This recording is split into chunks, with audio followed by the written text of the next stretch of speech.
This is National Tea Time.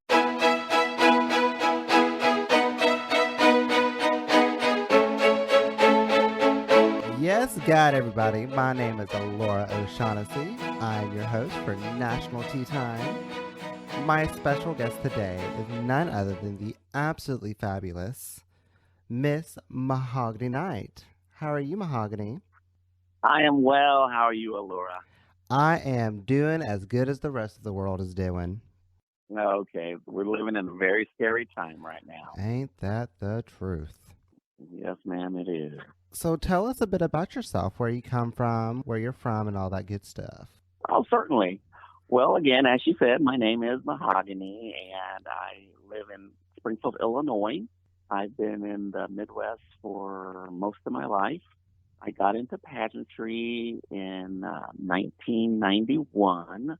My first time in drag, Anita Man painted me up, and I went to her house, wanted to do a pageant. I didn't have anything ready. I knew I could borrow anything that I wanted from a lot of the local girls because they all wanted me to start in the pageantry system. Right. I was like, no. The guy I was with at the time, he didn't want any part of that, so I put that on hold. But I always knew that being an entertainer is what I wanted to do. So Anita painted me up. I entered the pageant, and I won every category, and that was in 1991. And I have been competing almost ever since then, only I've taken a break after I won USofA at large, and I did a couple other little pageants. But other than that, nothing much. What was your inspirations to go after your dream? Oh, well, like I said, my first time in drag was a pageant. Mm-hmm. So after you win one and you have to give it up, you're like, well, I don't have a title now. I need to go for something bigger. And I was very fortunate at the time that the bar that I worked at, we would always get these amazing guests that would come to Springfield, Illinois. I mean, we had Tommy Ross come through there, Sable Chanel. A lot of the USofA girls would always come through there. And I was like, wow, I could do that. I could do that. But, you know, we're just a little town. So just to see them come through that area really was very inspiring for me to look at myself and say, yeah, I think I could do that. I think I could do that. Well, you did it. Look at you now. Look at me. Why did you choose Miss Gay USofA at large?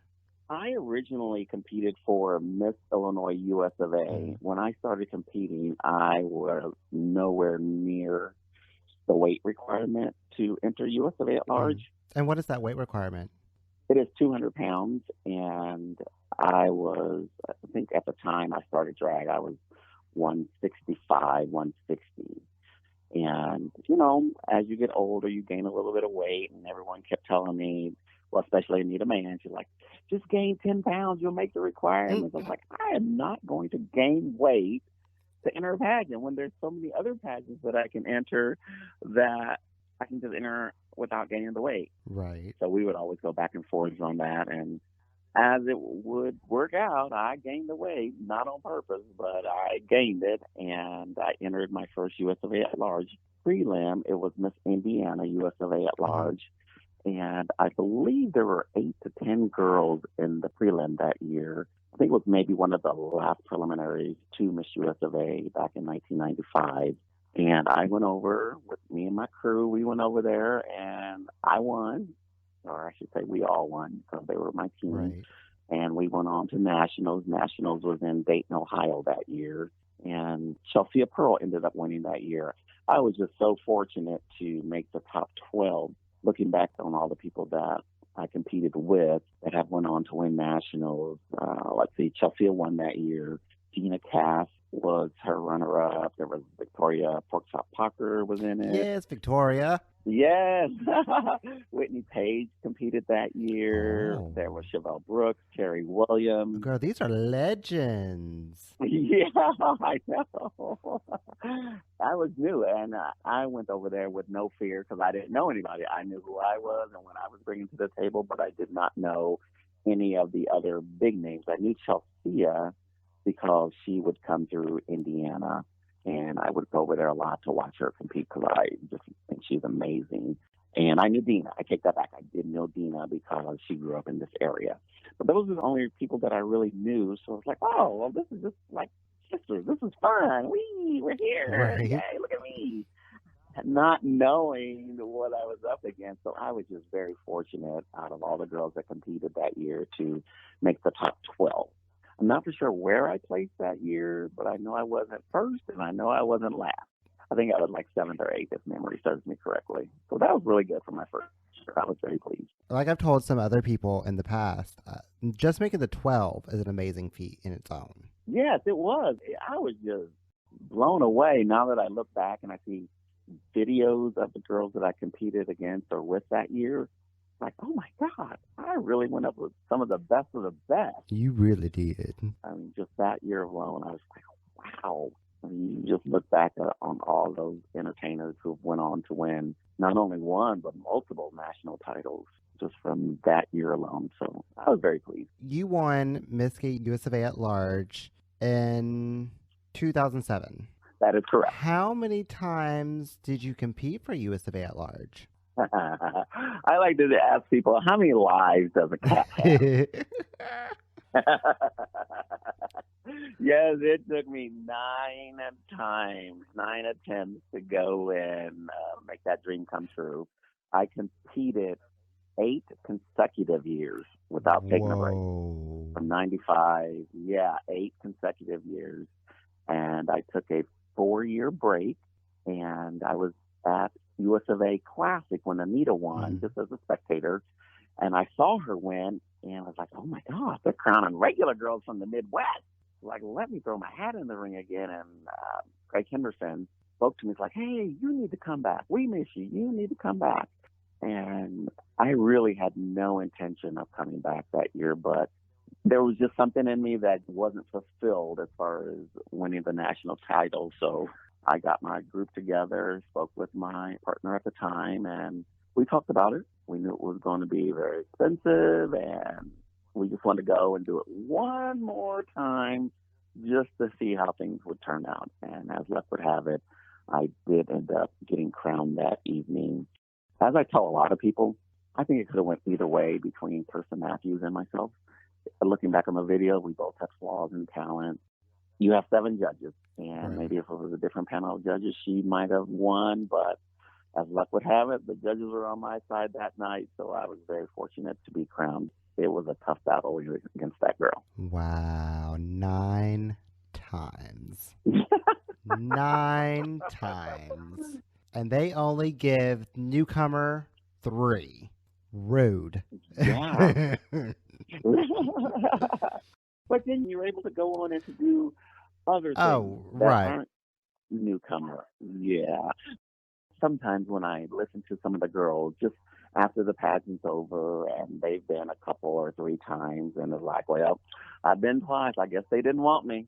They don't want me. They don't want me. It's like, oh my God. Like, girls, if you only knew what you had to go up against back when I was competing. I know it sounds so old school, but back in the day, it was tough. It was really, really tough when you figure the caliber that we were all competing against. Right. The Whitney Pages and the Coffees and the Alexis and the Dinas and the Chelseas and Chevelle. And oh my goodness, the list goes on and on and on. And they get so upset because they didn't win on their second try or their first try. Or some girls do win on their first try, but some girls, it takes them a while. I think Dina, it might have taken her 7 or 8 times to win. Right. But she is one of the nation's most revered competitors out there. Oh, absolutely. When that girl competes. I mean, she competes. Absolutely. Well, even just her shows alone, she's always wearing something extravagant, just on a regular old show. She does drag the way it was meant to be. Absolutely. Oh, absolutely.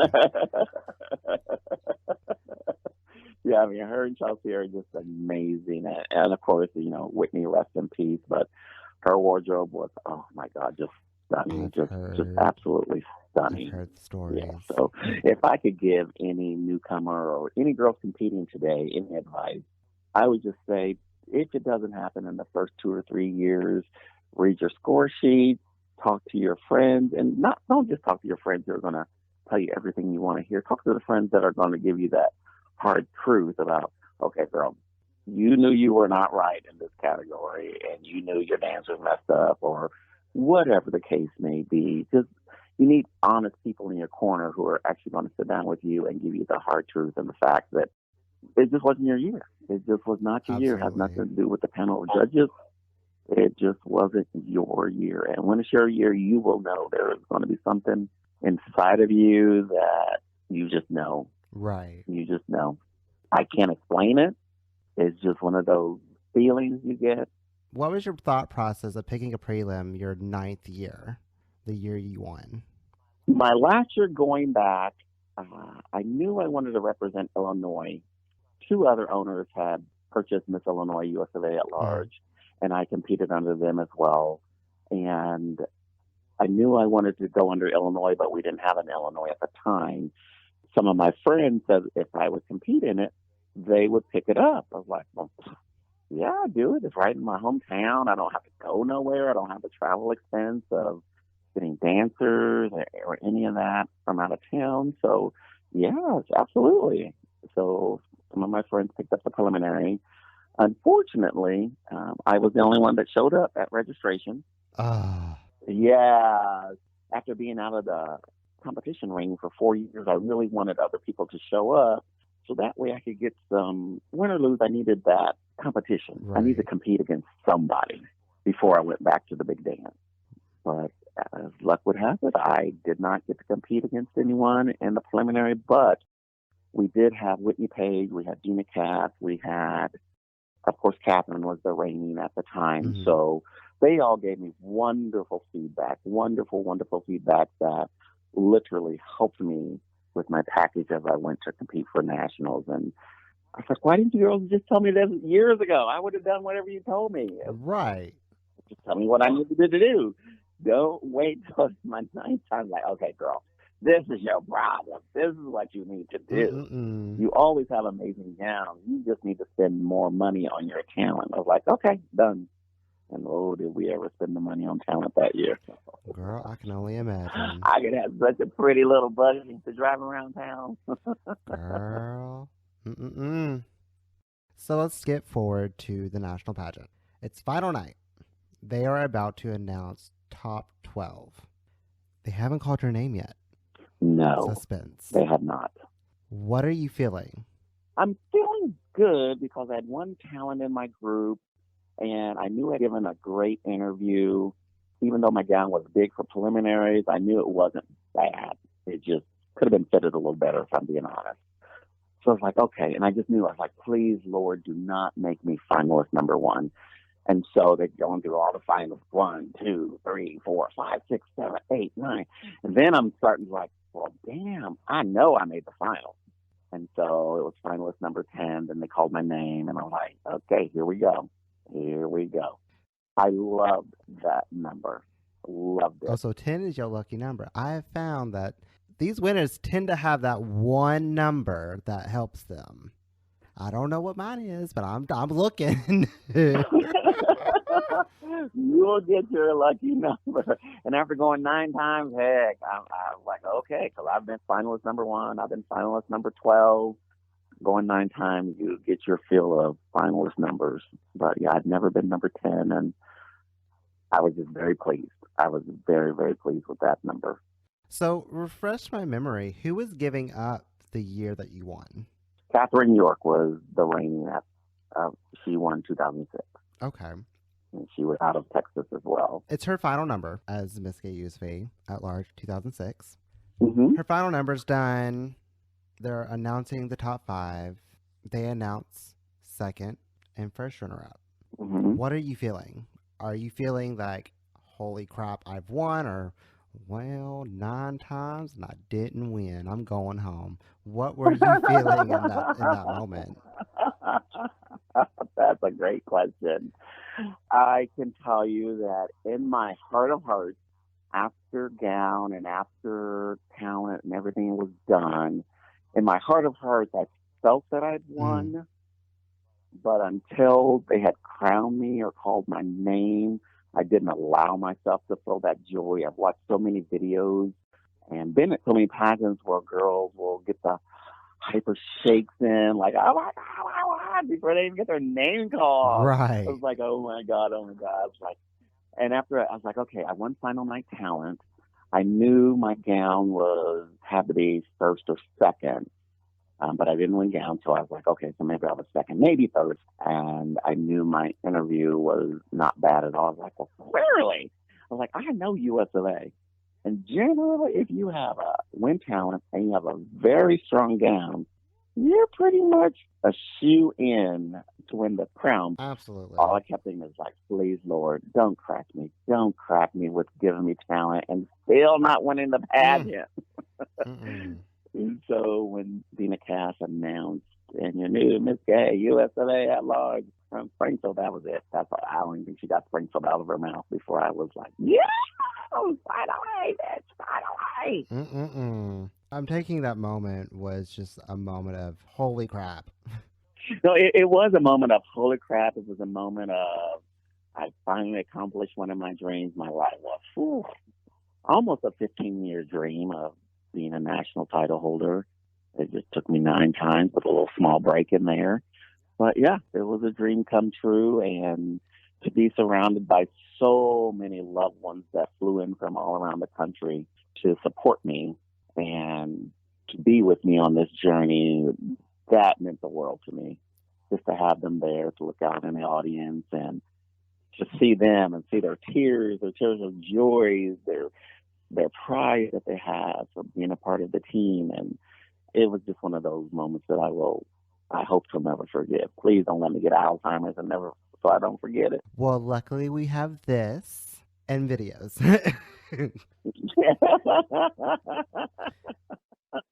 You will never be forgotten. I promise you that. Whether you forget or I not. just don't want to forget it myself. I don't want myself to forget it. But no, it's one of those moments. I think when you do these interviews, I think every entertainer will take you back to that very moment when they won. Mm, mm-mm-mm. I can only imagine since I've only won one pageant, so it's fine. That's okay. That's all right. It starts with one. You got to get your first one under your belt, and Absolutely. you just keep working hard. And like I tell the girls, just because it doesn't happen doesn't mean it will not happen. Unfortunately, with the newcomer system and how it's set up, with the 3 years, you may not be able to become Miss Newcomer, but that's okay. It's a great stepping stone and Oh, absolutely. learning tool for other pageants. Absolutely. I agree 100%. Mm-hmm. You've won. You're reigning now. You are the head honcho in charge. What were some of the hardships you encountered, and what aspects of your daily life changed from that moment on?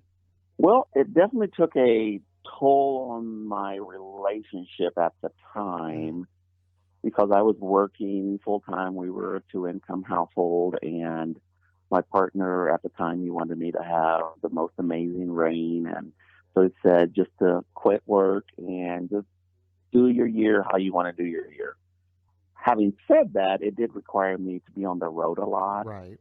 to be on the phone a lot. I spoke with every contestant on a very regular basis from the moment they qualified to nationals. I loaned girls gowns to compete in at nationals.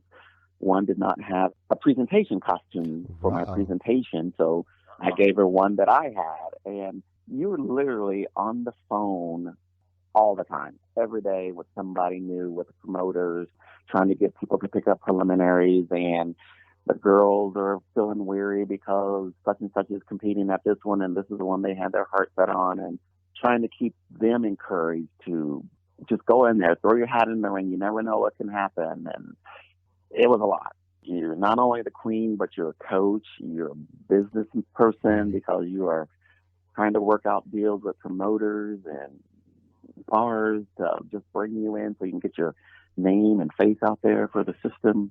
It's a lot of work. I don't think a lot of girls realize how much work goes into being a national title holder.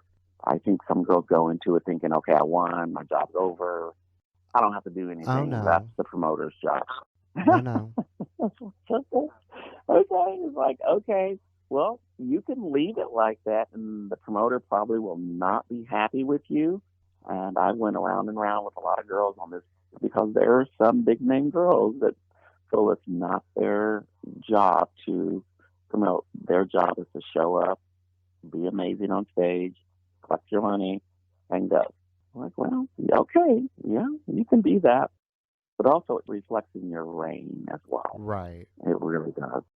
To this day, since step down, I had 36 girls at my step down who competed. 40 qualified and 36 showed up. So no, that's not bad. Oh no, That's that's not a bad at good all. number. And yeah, and literally, I was on the phone with the 4 that didn't show up. I'm like, where are you? I just spoke with you this week. You were ready, and you have my gown. Not that she had your gown. I was like, you have my gown.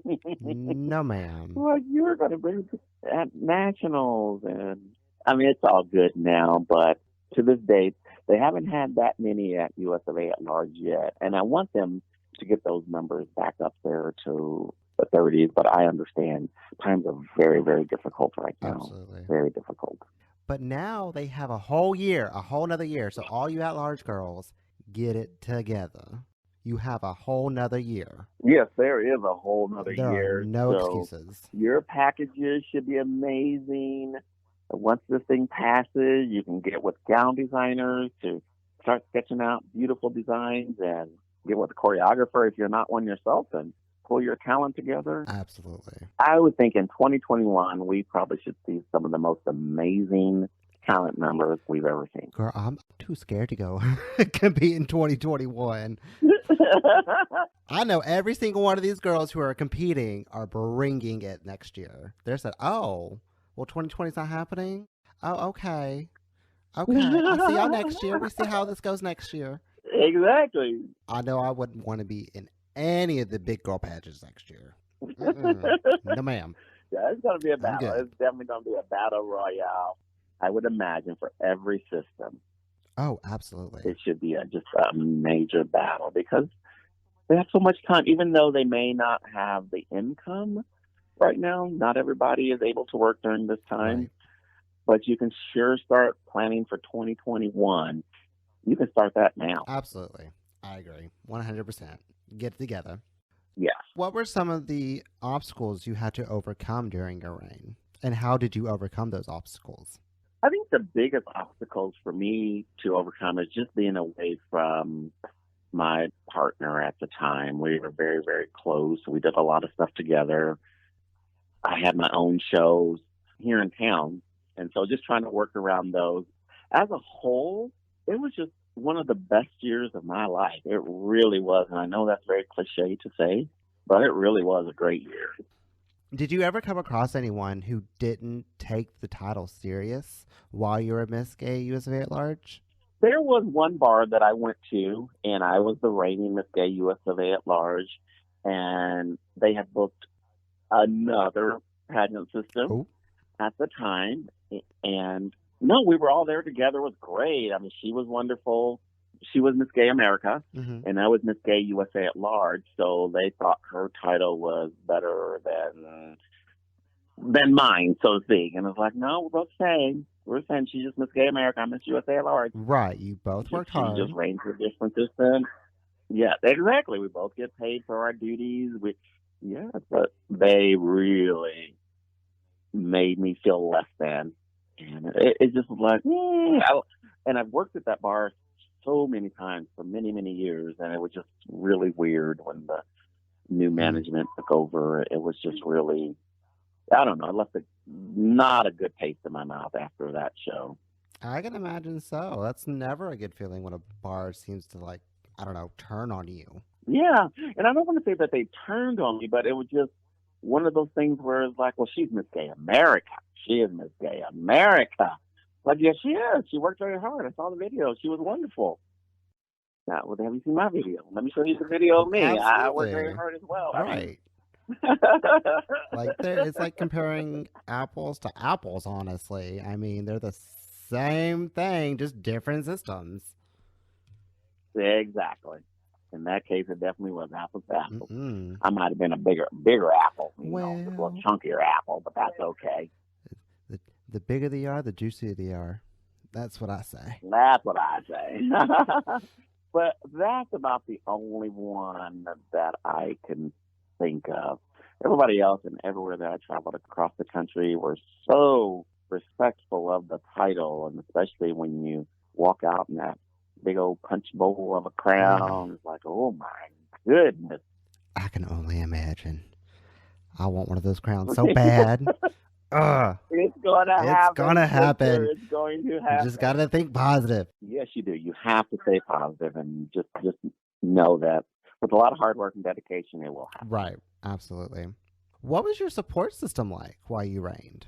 I know you said you had your partner, who was, of course, very supportive, but what other sources of support did you have during your reign? I had a fantastic support system. I had my best friend that would sew anything that I want. I sew myself.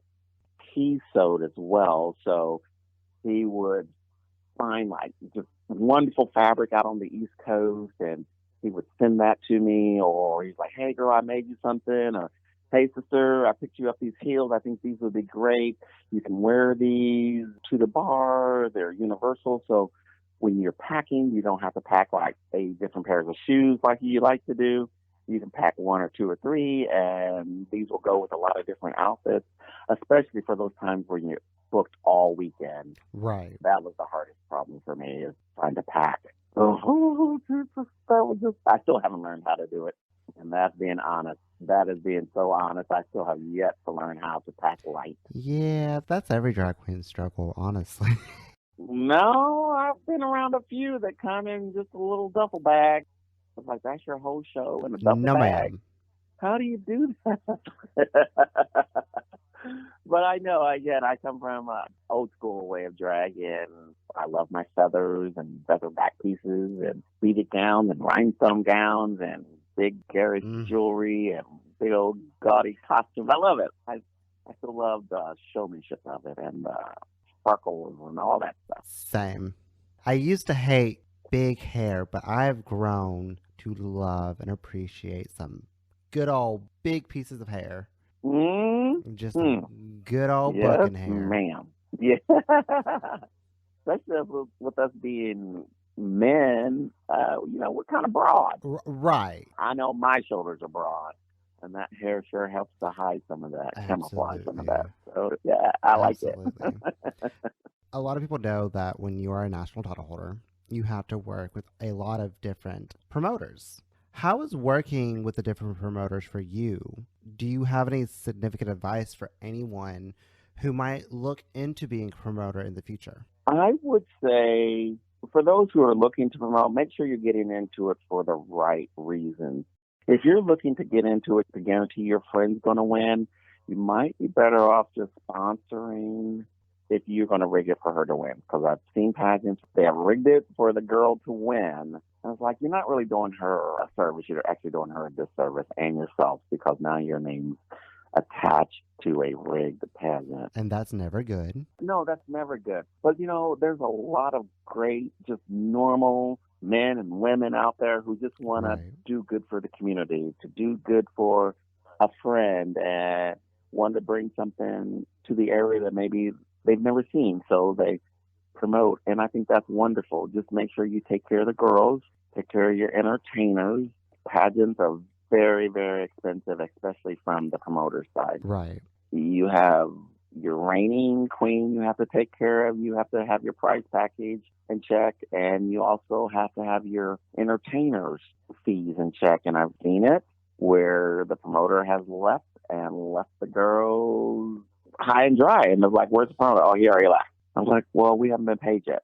Not good business. So even when I promote, and I still promote, I make sure I have my money up front. Absolutely. As far as I know what my expenses are, I have all that ready, so that way at the end of the night, whatever contestants show up, so if one contestant shows up, great. If 10 contestants show up, even better. But regardless, I still have enough money to pay all the entertainers and the prize package. And I think that's important, because I think so often promoters count on getting 8 to 10 girls in their preliminary, and 300 or 400 people walking through the door at $5 to $10 a pop. Those days are long gone. Right, absolutely. It's not guaranteed like that, and so you have to make sure you do have your money ahead of time, so that way, if that one girl shows up and she still has to go through the category, she still should be paid, as well as all that wonderful entertainment that you've booked for the evening. They still need paid. Absolutely. In the famous words of Mia Inez, pay your girls. Point blank period. Pay your girls. That's absolutely. Oh, Because absolutely. drag is, as you know, drag is expensive. It is so expensive. Absolutely. It can be very rewarding, but it is extremely expensive. Let me tell you. Yes. Expensive. And when you've done it, I think back of all the money I spent doing this. Oh my goodness! I think of the house I could have owned or the car I could have been driving, but nothing else has given me that. I don't know, that joy. Right. Yeah, it's just one of those highs that you get from being on stage and being in front of people. I don't know. It's hard to explain, but you're a queen, so you understand. Yeah, I do understand. Very weird thing to try to explain what it's like. It's a feeling that you always want to go back to when you're on stage. And I truly feel if you lose that feeling and you're a drag queen, that's the time to take a step back and take a moment and don't do drag for a while if you lose that feeling. Amen. Amen. Amen. And I tell people, and whoever's listening to this, I have nothing against crackheads. All I'm going to say is the high that people feel when they do crack is the high that we feel on stage. I understand why we have crackheads. Because it's so addicting. Yep. Very, Very addicting. I agree. very, very addicting. Agree 100%. So please, if you do crack, anybody out there listening, I have nothing against you. Keep doing what you're doing. Be safe. Very that. Don't be dying. It ain't worth it. So, what was the best piece of advice you received during your reign as Miss Gay USofA at large? To enjoy each and every moment. 365 days seems like a long time, but when you are the national representative, it's going to seem like 3 months. And that's no joke. It goes so fast. You think it's a year, you get a whole year. That year goes so fast. And when it's broken down into all the preliminaries and you're traveling all across the country and you're busy and you're making phone calls and you're entertaining, it's just, yeah. So just to enjoy each and every moment of this year. Brings me to another question. What is a critique that you received from a judge that made you push yourself to be better? I think the last year that I went, I probably pushed myself further and harder than I ever had because I wanted it to be my last year competing after 8 other tries. Like, come on, just tell me what I need to do and when. And it wasn't really a judge. Well, I guess they both had judged me. Whitney Page and Dina had both judged me, and they both said, you just need to spend money on your talent. You need to look like the winner in talent, like you always look like in gowns, because your gowns are always amazing. It's just your talent costumes always look cheap. Oh, not cheap. Yeah, that's what they told me, and I appreciated that. Like, well, if you guys would have told me that years ago, damn, I would have done whatever I needed to do, because I would spend every year $2, $3, $4, $5, $6,000 on gowns, and I'd always take a good talent, but my costume may not have always looked the absolute best. That's fair. And so I respected them. I respected what they said, and that way, everything I wore at nationals was beaded, stone, fringe. It was, yeah. I held on to everything that they said, and I think that's important. They were very open and honest with me about that, and I listened. And a lot of girls don't listen. They'll ask for advice, and they'll do the polar opposite of what you told them to do. Like, now, girl, I told you don't wear that, and you wore it anyway. Well, I just feel good in this. I was like, okay, well, here you are. Runner up again. Yeah. I'm not going to say I'm not guilty of that. We all think we know best. And when we get cracked enough times for doing the same thing that they told us not to do, we learn Oh, eventually. absolutely. I agree. 100%. Yep. Yeah. Unfortunately, no one had ever told me that my particular costumes looked cheap. Had they said that, I was like, all right, you need to put your shit together. Right. I would have done that in a heartbeat. But no one ever said that on my score sheet. So I was just like, well, what am I doing wrong? It's one of those things like, what am I doing? What is missing? What's going on? What is missing with me? Again, I will never forget that. The folks said, you need to up your costumes. They look cheap. Your gowns are always amazing, but your costumes look cheap. And if Dina or Whitney says your costume looked cheap, it looked cheap. Period. Yeah, exactly. No arguing with them. So they both have. No, there is, and it would be dumb for me to even try and argue. Right. Like, but no, there's no but. No but. Just shut, girl, shut up. You're good. Listen. So what is your favorite memory from when you were reigning? Are there any embarrassing moments, any funny stories you would like to share with the audience? Gosh, I had so many amazing moments. I mean, the promoters, every preliminary I went to, they really outdid themselves in trying to make sure my accommodations were amazing, to make sure I had enough liquor in my system, and some went above and beyond with that, but I handled it. I think probably the most, and we laugh about it today. Carabelle, are you familiar with her? Mm-hmm. Okay, well, we had not officially met, but I was coming back from a trip, and we stopped in Paducah where she lived, and she was hosting a show. And so my partner at the time went out. He and I went out. I was just in boy face, and we watched the show, and she was just being a good show hostess and rousing the crowd, and they came to us, and she's like, you guys are new, you guys are a couple.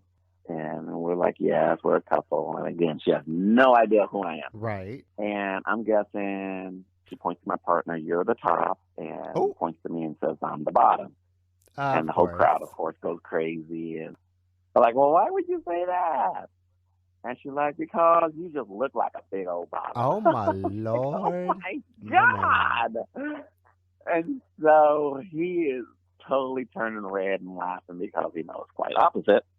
And I'm just like, she has no idea. No clue. She has no idea. But I'm going to get her at the end of the show.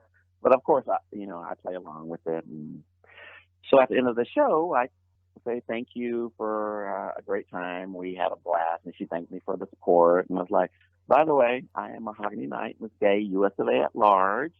And I loved your show. Her mouth dropped. She was like, oh my God. Girl, I can only imagine. So sorry. I am so sorry. I did not know. I did not. Oh, it was my Lord. The crowd loved it. The crowd absolutely loved it. And that's what it's about. That's what it's about, making sure that the crowd has a good time. But just to see her face. That's hilarious. Is so funny. It was just one of those moments we always laugh about. She was just recently in my birthday show in March before Miss Corona stopped and shut everything down. And we laughed about it again then. So, yeah, I love that girl. We all know that a national title holder travels a lot. They're on the road more times than they are at home during the year. What did you learn about traveling with drag? With the crown, the earrings, the hair, the gowns, the shoes. What did you learn? What did you take away from that?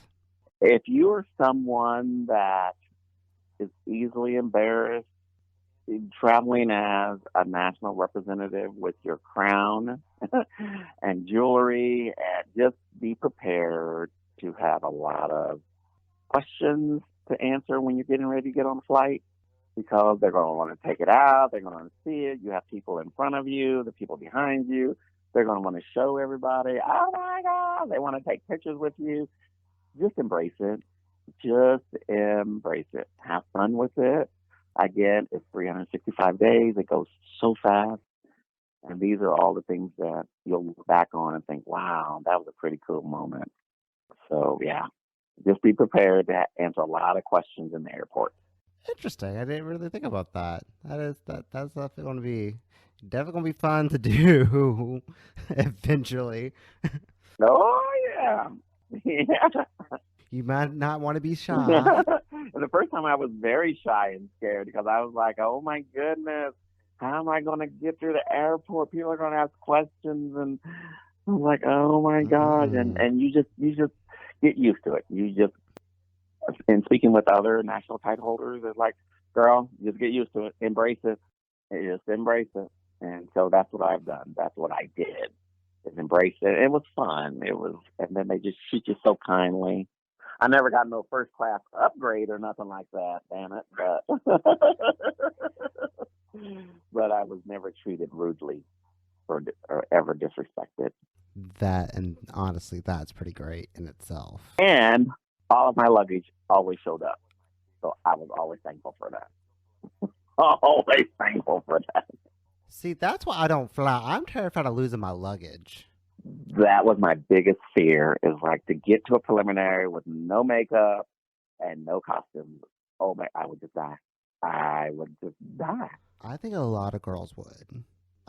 Well, not even just girls, entertainers in general. If nothing showed up, That's correct. oh, It's like, what do you do? you better hope and pray someone around there's your size.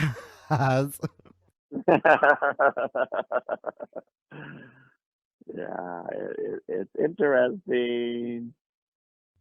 We're going to skip forward. It is the national pageant for 2008. It's your final performance as Miss Gay USofA at Large 2007. What are you feeling during this significant moment? Oh, I thought I was going to be just a bucket of tears for my very final performance, but I wasn't. It was a sense of pride and accomplishment. That whole weekend in San Antonio when I stepped down was just amazing. I mean, even doing it in Tersa's bar, where the year before she placed runner up, she was so kind, and the city of San Antonio and Texas and all the places that I've been, it's like they all came together to celebrate me in that moment. And it's just one of those moments where it's like, wow, you're happy, you're sad to let it go, but you're happy to pass it on and to allow another girl to get the chance to experience what you just experienced.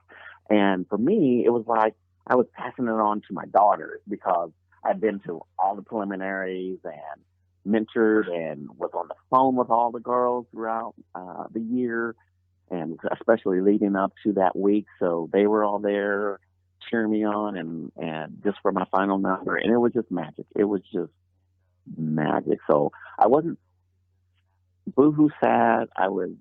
This one was like, wow, this is it. This is the end of this year and some girl will get this. And that made me happy knowing that another girl would get to experience what I literally just experienced. And it was amazing. I can imagine. I can see that. I've noticed just going to watch national pageants, even if it's been a rough week or what have you, it seems like everybody just comes together for that one moment for the person giving up. They do. It's just emotional for everybody in the damn room. Cause you got the top 12 girls going, hurry up! I want to go home. My feet hurt. Right, exactly. And trust me, I heard that a lot. Oh, I think I timed it. Yeah, I'm that kind of person. I think it was like 21 minutes. I mean, they just kept looping and looping and looping and looping and looping because people were giving me all their money. I was like, oh my God. And you can definitely tell how your year has went by your final number. oh, I can only imagine. That's how you can measure your year is by your final number and the love that people show you. Oh, I was speaking with LaWanda Jackson, and we both share that same mentality. You can tell how your year goes by your step down number.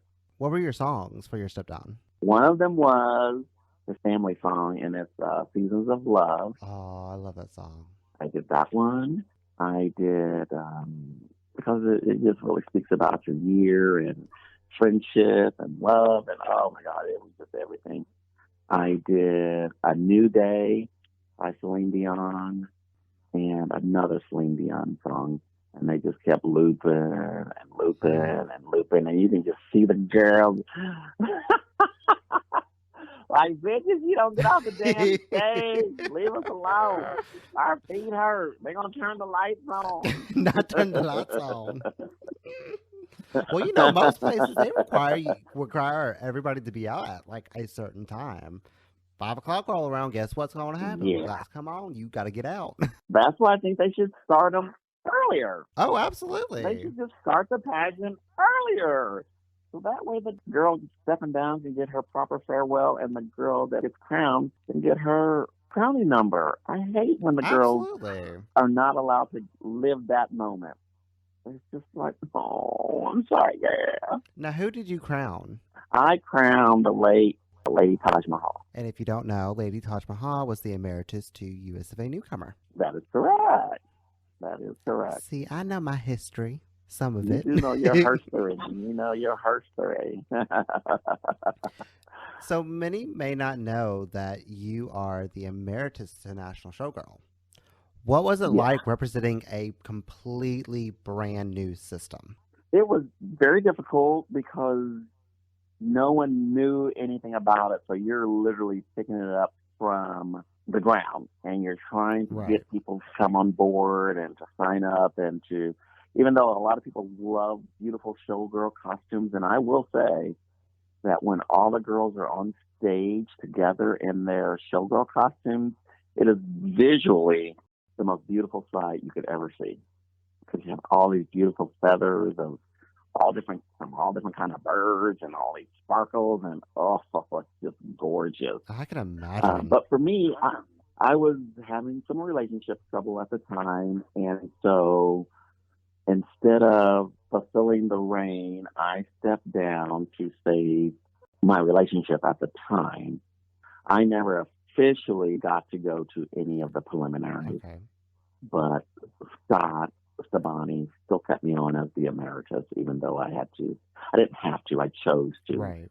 step down to save a relationship.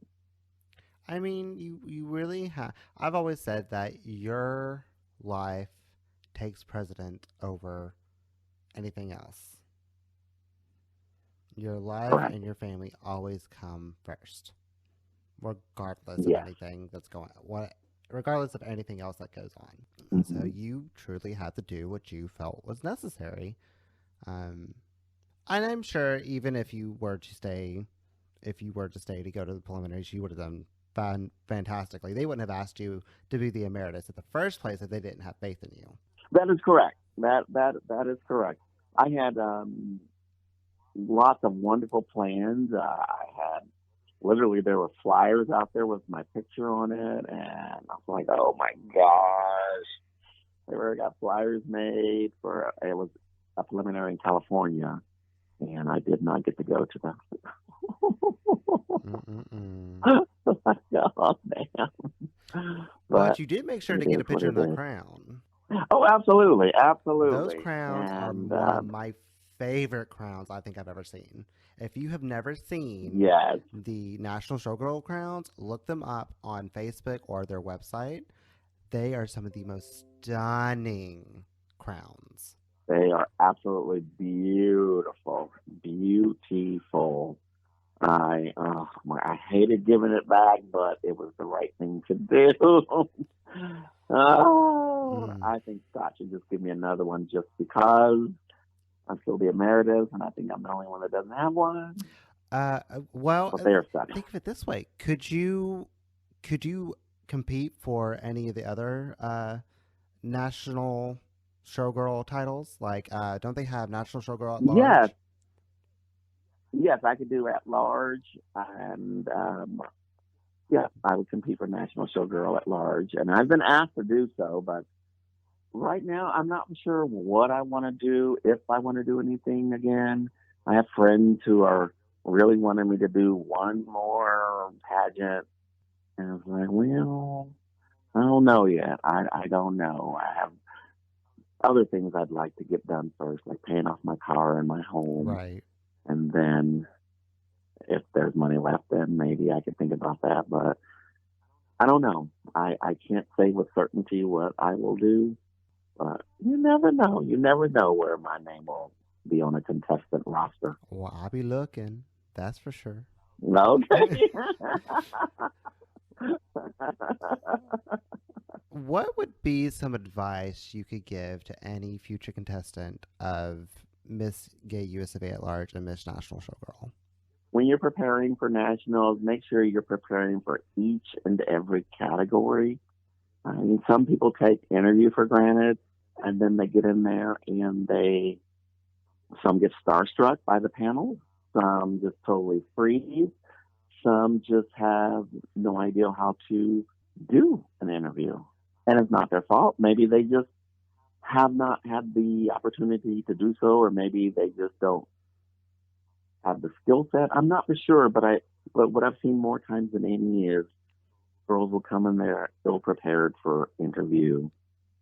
And it's like, okay, well, name some formers, and they can name maybe the one that just that's reigning, Oh, that was at their preliminaries. Like, oh my, do your homework. That's what I would definitely tell them, is to do your homework for the interview category, to get a gown that fits you, and to model your gown before you get to nationals. So that way you're comfortable in it. You're comfortable walking the gown. The gown's absolutely. not walking you. Absolutely. And then talent, I've always been told, is to tell a story. There's a beginning, a middle, and an end. And you always want to leave the judges on a high note. Absolutely. That is what I've always tried to do. That's what's been instilled in me from the very, very beginning, is to tell a story and to have a beginning, a middle, and an end. Absolutely. So that would be my advice. And coming from a dancer's perspective, you always want to model a talent like a story. I mean, that's just the most feasible way Yes. to do a talent. Granted, I've had troubles with that in the past, but I'm quickly learning that it's really important to tell a story. And as far as gown goes, not only does it need to fit you, but it needs to fit your personality. Hmm. I've found that You aren't kidding. I found that just because you have a beautiful gown doesn't mean it's your gown. Correct. It might fit you beautifully. It That is might correct. fit make my your hair might be coiffed up and beautiful, and your earrings might shine like diamonds in the sky. But if it's not fitting you as a person, it's gonna show all over that stage. Yep. That is correct. And we see that way too often. Absolutely, You can look at like, that ain't her gown. That ain't her gown. That is not her gown. absolutely, Or it's just she's not comfortable in the gown. Or for me, I can look at their face and it's like, I'm not believing what they're selling. And that's what talent. I mean, just because you do a great dance number, if you're not selling it through your face and through your emotions, then the judges are not going to be engaged. Sure, you hit every move, but did you have fun? Did you put any passion behind it? Oh, absolutely. I agree 100%. So my last question is: drag, as we all know, is an ever-changing art form. What do you want to see change in the pageant world? Meaning, what part of the pageant world has changed that you wish they would bring back? well, what I would like to see change is a lot of pageants are wrapped around holidays, like Continental's always around Easter weekend. I think USA at large or US of A is around Memorial Day. It's really hard for people to pick and choose where they're going to spend their money, especially in this tight economy. Right. And the girls who compete for Continental, they know they don't have a choice where they're going to be for Easter. And there's a lot of spiritual girls that compete, even though they may not go to church every Sunday. They would like to worship on Easter Sunday, but they really want to be Miss Continental Elite or Continental Plus. So of course they make that trip to Chicago and they skip out on their faith. And I don't know. I just so many weekends, available weekends in the year. Does it have to be around a holiday? Do pageants have to be around the holiday? I don't know the answer to that. I'm just going by what has been spoken of. And I've been a contestant Right. and supported contestants who have went on to compete over the Memorial Weekend, going into Memorial Weekend, and I've competed over Easter weekend. And I just always felt weird because my mother was a very spiritual lady, and she would love to have all of her boys go to church with her on Easter Sunday. And we were able to do that before, but that's what I would like to see change. I love how Showgirl, there's no written score sheet. Really? Everything that everything is live. It's kind of like when you are looking at the ice skating and the judges are giving, you can hear the commentators talk about what's right and what's wrong about the skate. Same thing with Showgirl. They're talking into these microphones that's being recorded, and you're hearing things exactly as they're happening. But there's Oh. partitions, so you don't hear what the other judges are saying. And so there's no paperwork, so there's nothing to wait for when that girl finish competing in talent. Just go on to the next one because you already scored it. Wow, I didn't know that. Yeah, it Oh. really speeds up the pageant a lot.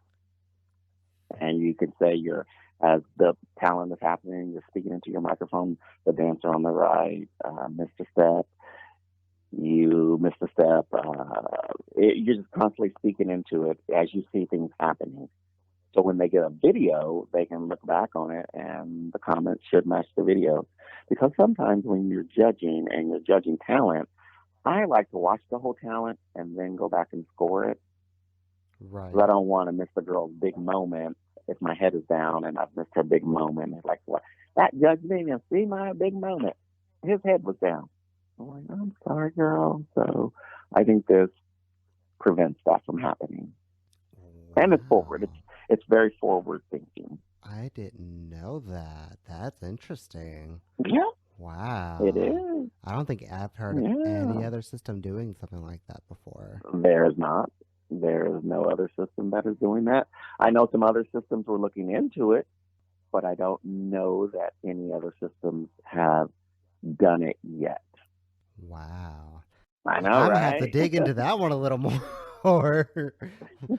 Wait a minute. That's interesting. I like that. I like that idea. That would definitely put you on your A game. Yeah. Definitely keep you on your toes. And after your talent number's over, you'll get this, I guess it's like an MP3 or some kind of thing that they give you, and it has all your critiques on there. You plug it in and you can listen to all your critiques. See, I like that a lot better, though. That seems a little more personable. When actually hearing it instead of just reading it. Interesting. Yeah. I like that. Well, oh, good. That will conclude our interview.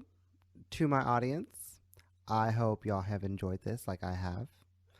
To Miss Mahogany, I want to thank you so much for doing this. It has been an absolute treat to listen to your story, how your reign went and everything. You are very welcome. And thank you so much for thinking of me and allowing me the opportunity to do this podcast for you. Absolutely. Like I said, I greatly appreciate you doing this. All righty. Well, if I could ever be of assistance any time in the future, please let me know. Or just give me a call, girl. Give me a call. Absolutely. And I can get you back up here to hang out again. Absolutely. We're always a good time. Absolutely. Well, my name is Laura O'Shaughnessy. This has been National Tea Time.